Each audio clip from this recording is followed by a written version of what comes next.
Puji Tuhan. Saudara, Yesus pernah berkata kepada murid-muridnya, sejahat-jahatnya orang, khususnya orang tua, kalau anaknya minta roti, nggak dikasih kalajengking. Ya. Kalau anaknya minta roti, nggak dikasih batu, walaupun orang tuanya jahat. Kalau menurutmu orang tuamu selama ini jahat bagimu, kalau berkaitan dengan perkataan Yesus, pernah nggak saudara nggak dikasih makan? Atau pernah nggak saudara minta makan, tapi yang dikasih bukan makanan? Saudara, demikian juga Allah memandang saya dan saudara. Allah memandang saya dan saudara sama seperti orang tua tadi. Kenapa dia, walaupun menurut kita dia jahat, tapi dia tetap kasih kita makan karena dia tahu ini anakku. Sama seperti Allah memandang saya dan saudara. Saya mau bilang hari ini saudara, kalau imanmu kepada Tuhan itu penting di hadapan Tuhan. Tuhan sangat memperhitungkan iman saudara. Sama seperti orang tua tadi. Karena saudara anaknya, kita penting karena iman kita.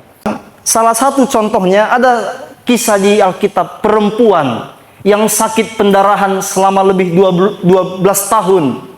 Ketika dia ketemu Yesus, dia katakan, imanmu menyelamatkanmu dan menyembuhkanmu. Lalu ada orang buta di Jericho, bertemu dia dengan Yesus. Yesus katakan, imanmu menyembuhkanmu. Sekejap dia melihat. Semua karena iman. Semua karena iman. Jadi di hadapan Tuhan iman itu diperhitungkan. Dan bagi kita, bagi saudara hari ini yang beriman kepada Tuhan, saudara diberi keuntungan. Bilang sama samping kiri kanannya, kalau beriman sama Tuhan punya keuntungan. Nah, banyak anak Tuhan, banyak pemuda nggak memperoleh apa-apa dari imannya. Padahal Tuhan memperhitungkan iman. Kita nggak tahu apa keistimewaan iman kita. Padahal Tuhan memperhitungkan iman. Tapi saudara nggak tahu apa keistimewaan beriman sama Tuhan. Hal itu terjadi dalam hidup seseorang, akhirnya membuat orang itu ragu sama Tuhan. Jadi kalau banyak saudara yang sering ragu, itu karena nggak tahu apa keistimewaan iman kepada Yesus. Nggak tahu apa keuntungannya, maka saudara sering ragu.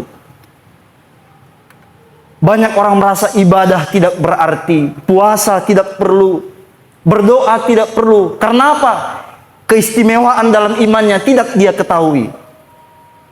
Tidak tahu dia apa keuntungannya. Nah, inilah yang disebut dengan iman musiman, saudara ya. Buka Alkitab saudara dalam Matius 11 ayat 1 sampai 6. Di ayat 11 saudara, Yesus katakan sesuatu tentang Yohanes Pembaptis.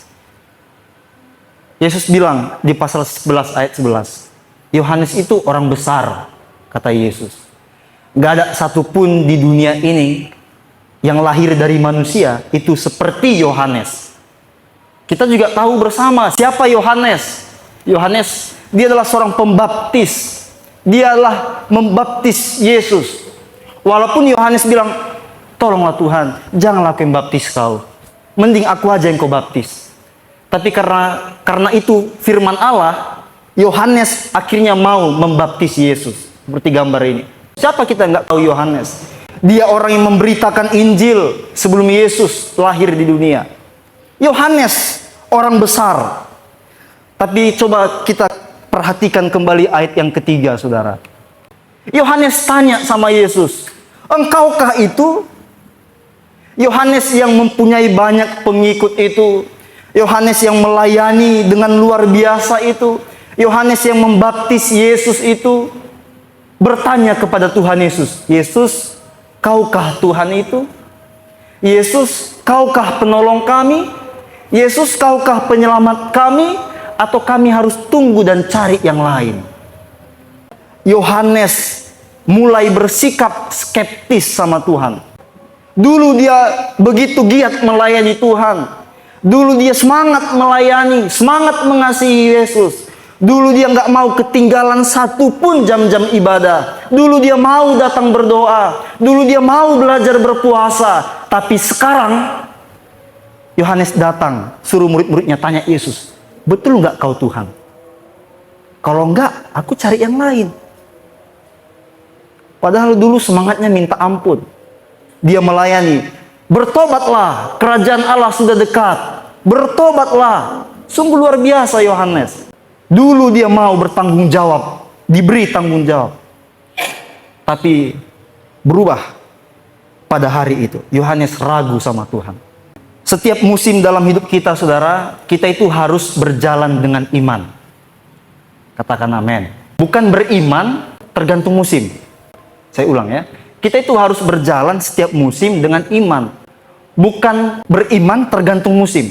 Kalau susah, beriman, imannya tinggi kali. Tapi pas senang, lupa sama siapa dia beriman. Pas susah, nggak beriman. Pas senang, tahu dia sama siapa beriman. Kadang mau dua-duanya. Mau kadang susah ingat Tuhan, mau kadang senang ingat Tuhan. Itu namanya, saudara, iman musiman. Kalau kita memiliki iman musiman, kita nggak akan dapat dan nggak akan tahu apa keistimewaan mengikut Tuhan, apa keuntungannya. Nanti kita akan lihat dan belajar apa akibat kalau kita punya iman musiman. Ada dua penyebab mengapa akhirnya saya dan saudara punya iman musiman. Nah, yang pertama, saudara, kita lihat ayatnya yang kedua. Yang pertama, dia mengabaikan yang didengar. Perempuan baca ayat yang kedua. Setelah hitungan yang ketiga, 1, 2, 3. Paulus katakan kepada jemaat Roma, iman timbul dari pendengaran, kata Paulus. Sama seperti Yohanes. Yohanes lagi dalam penjara dan dia lagi dengar apa yang dikerjakan Yesus. Pelayanannya, kata-katanya, tindakannya, Yohanes lagi dengar dari penjara. Karena Yesus adalah firman itu. Apa yang dilakukannya kemudian menarik bagi kita. Ketika Yohanes dengar firman di penjara, ayat ketiga adalah tindakannya. Anehnya, dia tanya Yesus, betul nggak kau Tuhan? Padahal baru dengar firman. Dia utus murid-muridnya. Betul nggak kau penolong kami? Kalau nggak, kami cari yang lain. Nah, jarak dari penjara ke tempat pelayanan Yesus itu 2 hari 2 malam. Hanya untuk nanya itu butuh berapa hari, saudara? 2 hari. Niat kali Yohanes. Sungguh sangat niat. Coba tanya dulu, betul nggak dia Tuhan? Padahal dia baru dengar firman. Yohanes mengabaikan apa yang dia dengar. Dia nggak terima apa yang dia dengar. Kenapa dia nggak terima yang dia dengar? Karena dia sedang berada di penjara. Lagi dalam kesulitan. Lagi dalam pergumulan Yohanes. Lagi merasa sakit dia. Ketika dengar tentang Yesus. Sehingga ketika dia dengar tentang Yesus, dia nggak terima. Karena dia lagi sulit. Saudara, jangan bayangkan penjara dulu dengan penjara sekarang. Ya. Beda penjara dulu sama penjara sekarang. Lebih manusiawinya sekarang penjara itu. Dulu enggak. Makanya dia merasa sakit. Dia begitu tertekan. Nah, pemuda, ketika kita mengalami kesulitan, pergumulan, waktu dengar firman, singkirkan dulu itu. Ya, saudara, ketika saudara dalam pergumulan, waktu dengar firman, singkirkan dulu itu. Rasa kecewamu, singkirkan dulu waktu dengar firman. Agar firman yang saudara dengar, saudara dapat mengerti. Enggak seperti Yohanes. Pergumulannya, permasalahannya menguasai hatinya dan pikirannya. Sehingga ketika dengar firman, firmannya mental. Karena enggak dia singkirkan dulu masalahnya. Mengerti firman itu sulit, saudara. Enggak semudah membalikkan telapak tangan. Sehingga ketika saudara dengar, saudara perlu berusaha. Karena nggak mudah mengerti firman. Mendengar gampang, mengerti susah. Dibuktikan, dicontohkan oleh Yohanes. Mendengar dia gampang. Mengertinya susah. Dibuktikan dengan apa? Dikirimnya orang jalan 2 hari 2 malam. Untuk hanya bertanya, betul nggak kau Tuhan? Kalau enggak, aku cari yang lain. Kalau saudara lagi dengar firman, mungkin hari ini saudara sedang janji sama kawanmu, ketemu tengah 9 di pasar malam. Singkirkan dulu. Jangan dulu ingat-ingat itu. Karena kemungkinan besar jam tengah 9, sebelum tengah 9, udah selesai kita ibadah. Masih sempat saudara ngechat, udah mandi kau? Aku dari sini. Nggak jadi orang yang nggak tepat waktu saudara. Singkirkan dulu, dengar dulu firman. Saat saudara lagi dengar firman, singkirkan dulu barang-barang elektronik saudara. Nggak mungkin hilang HP-mu. Dan nggak bakalan berubah. Seandainya waktu dengar firman nih, iPhone 16. Nggak berubah dia pas saudara dengar firman, kok jadi Android waktu aku dengar firman. Tetapnya iPhone 16 saudara ya. Nggak berubah pas saudara letakkan di gereja. Kalau yang itu mungkin paling senang yang Android ya. Dengar firman, Tuhan mudah-mudahan berubahlah. Yang iPhone jantungan.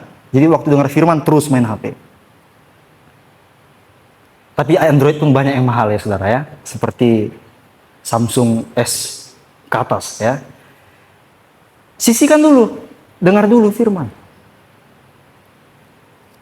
Sama seperti kalau saudara ujian.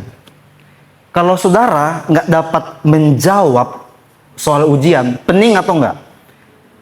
Siswa dan mahasiswa yang ideal, yang sehat, kalau dia nggak bisa menjawab, dia pening. Tapi kalau saudara yang mahasiswa dan mahasiswa yang asal-asalan, mungkin senang saudara nggak bisa menjawab, nggak peduli. Tapi siswa dan mahasiswa yang sehat, dia akan pening, aduh apa ini jawabannya. Sama ketika kita punya iman musiman. Kalau kita punya iman musiman, pening kita jalani hidup. Nggak bisa menjawab. Karena firman Tuhan adalah jawaban dalam hidup kita.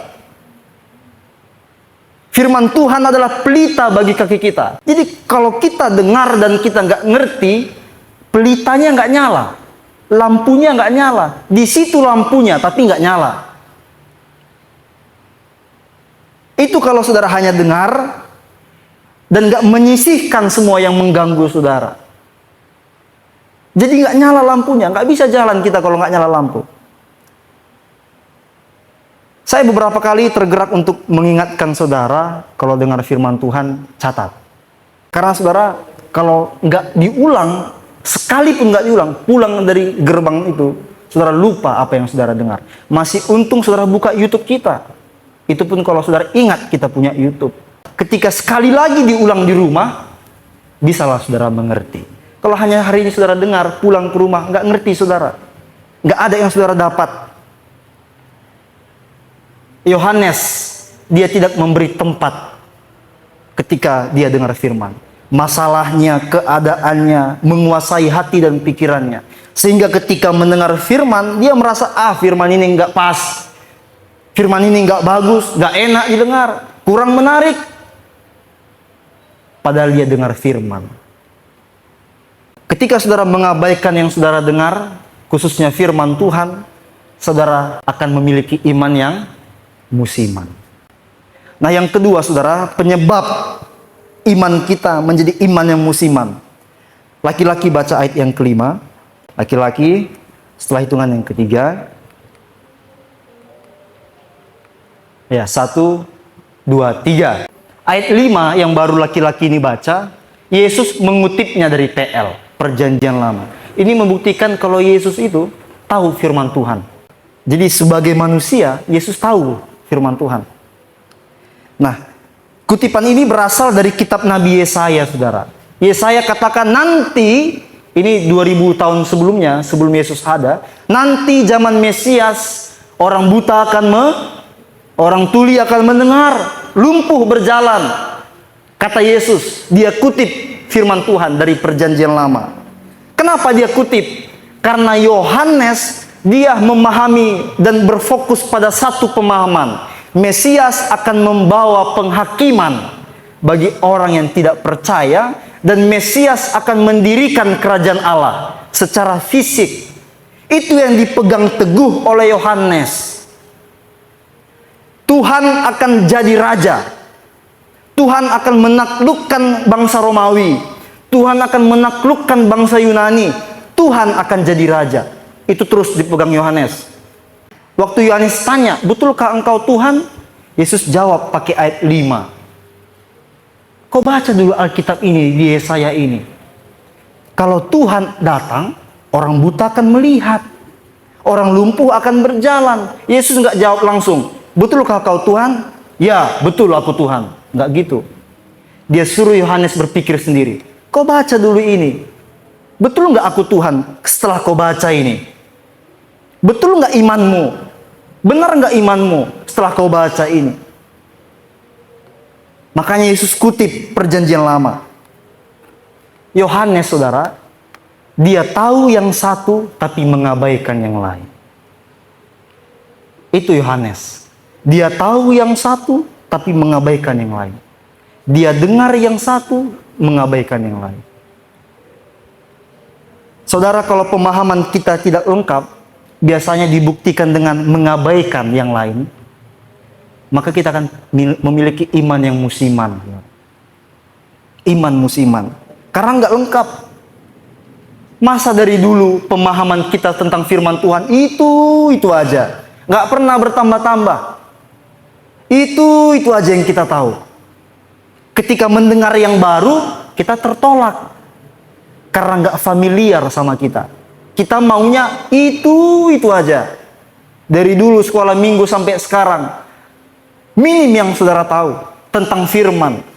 Nggak bertumbuh pengetahuan saudara. Itu aja.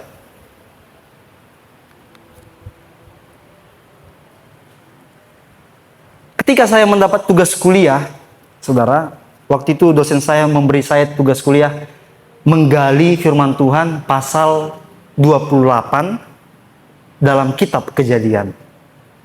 Dalam proses mengerjakan itu, saya tiba-tiba berpikir sesuatu. Gimana kalau aku mulai hari ini belajar memberitakan firman Tuhan per pasal? Saya berpikir demikian sama Tuhan. Sanggup nggak aku Tuhan ya? Karena ketika dalam saya proses pengerjaan Kejadian 28, saya sangat diberkati. Itu pasal yang nggak pernah saya dengar. Saya hidup, waktu saya masuk kuliah itu umur saya 20 tahun. 20 tahun saya nggak pernah dengar Kejadian 28. Nggak pernah orang khotbahkan itu sama saya. Nggak pernah, sekalipun selama 20 tahun. Nggak pernah saya dengar orang khotbah dari Kejadian 28. Jadi ketika saya menggalinya, saya ingin, Tuhan, aku kayaknya pengen deh mengajar firman Tuhan per pasal. Saya tahu itu bukan tugas yang mudah, saudara, karena harus banyak yang saya pertimbangkan. Salah satunya saudara. Tuhan, yang mendengar firman Tuhan ini pemuda-pemudi yang gak sekolah teologi, yang masih SMA, yang masih kuliah. Mampu gak aku ya Tuhan?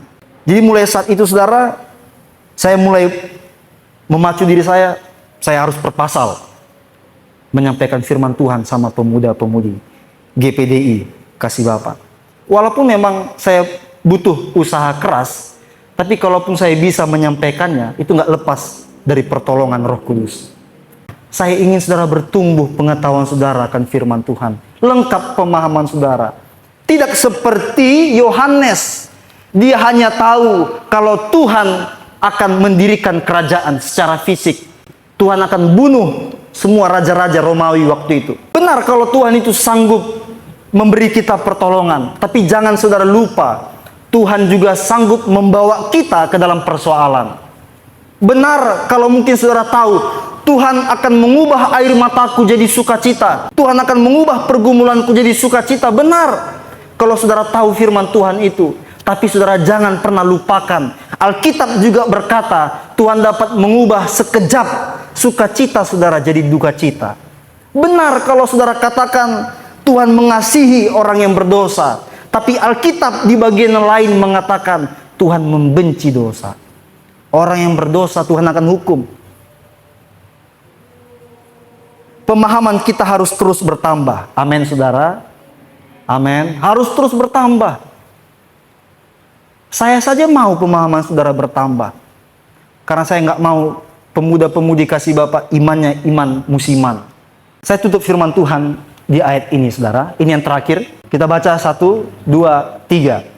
Berbahagialah orang yang tidak menjadi kecewa dan menolak aku. Yesus tutup kata-katanya sama Yohanes. Bilang sama si Yohanes, berbahagialah orang yang tidak menjadi kecewa dan menolak aku. Kalau kita punya iman musiman, saudara, kita akan gampang kecewa. Coba lu lihat samping kiri kanannya, gampang nggak dia kecewa? Gak usah tanya, tengok aja. Terus nilai sendiri. Kalau kita punya iman musiman, gampang kita menolak Tuhan. Gampang kita menolak firman. Orang yang menolak firman itu punya imannya musiman. Ya, imannya iman musiman. Mereka yang kecewa dan menolak Tuhan, imannya iman musiman. Murid dan mahasiswa yang ideal, ini kembali tentang murid dan mahasiswa. Murid dan mahasiswa yang ideal, kalau nilai ujiannya jelek, dia senang atau kecewa? Kecewa. Itu yang sehat. Tapi banyak mahasiswa yang nggak sehat. Jelek senang, nggak merasa bersalah. Ya. Siswa jelek senang. Orang ini bukan bidangku kok. Siapa suruh ini dibuat di dalam mata kuliah? Aku kan pilih ini, bukan matematika. Kok dimasukkan matematika? Wajarlah nilaiku jelek. Bukan bidangku kok. Tapi yang sehat, dia kan kecewa walaupun itu bukan jurusannya. Sama kalau kita punya iman musiman, saudara. Ya. Kecewa, sering kecewa, sering kecewa. Sering kecewa dalam mengiring Tuhan. Itulah kita harus mengapa menangkap firman Tuhan. Mengerti firman Tuhan. Jangan hanya kita mendengar, tapi nggak mengerti. Karena yang dapat mengerti firman Tuhan itu adalah orang-orang pintar. Saya tidak tahu berapa banyak saudara ketika dengar firman setiap hari Sabtu atau Minggu ada bawa sesuatu enggak. Tapi kalau misalnya saudara ada bawa sesuatu, saudara adalah orang pintar. Karena menangkap firman Tuhan dari 30 menit hamba Tuhan berbicara itu enggak mudah. Tapi kalau saudara ada tangkap firman Tuhan, saudara adalah orang pintar. Bilang sama samping kirinya, kalau kau tangkap kau pintar. Ya. Nah, tidak lengkapnya pemahaman kita akan membuat kita juga mengalami banyak kekecewaan. Gak lengkap yang kita tahu akan juga membuat kita mengiring Tuhan kecewa. Kan sangat rugi ya saudara ya, kalau iman kita udah benar, saudara nggak tahu apa keistimewaan, apa keuntungannya. Iman saudara nggak menghasilkan apapun. Sayang sekali saudara beriman kepada Tuhan. Ya. Dan kalau kita baca ayat yang ke-6, firman Tuhan katakan, berbahagialah orang yang berjalan dengan iman dalam setiap musim kehidupannya, di akhirnya dia akan berbahagia. Saudara, kalau saudara berbahagia berdasarkan perkara duniawi, mungkin menghabiskan ini, mungkin jalan-jalan ke sini, siapapun bisa, orang yang nggak beriman pun bisa berbahagia seperti itu. Tapi kalau kita berbahagia karena kita beriman kepada Tuhan, itu nggak semua orang bisa dapat. Nggak semua orang bisa punya itu. Berbahagia dia waktu dia memberi. Kalau orang luar sana, berbahagia waktu menerima, bukan memberi. Menerima banyak baru bahagia. Tapi kalau kita pas memberi kita berbahagia. Kapan itu? Waktu iman saudara bukan iman musiman. Ya, bilang sama samping kiri kanannya, jangan punya iman musiman.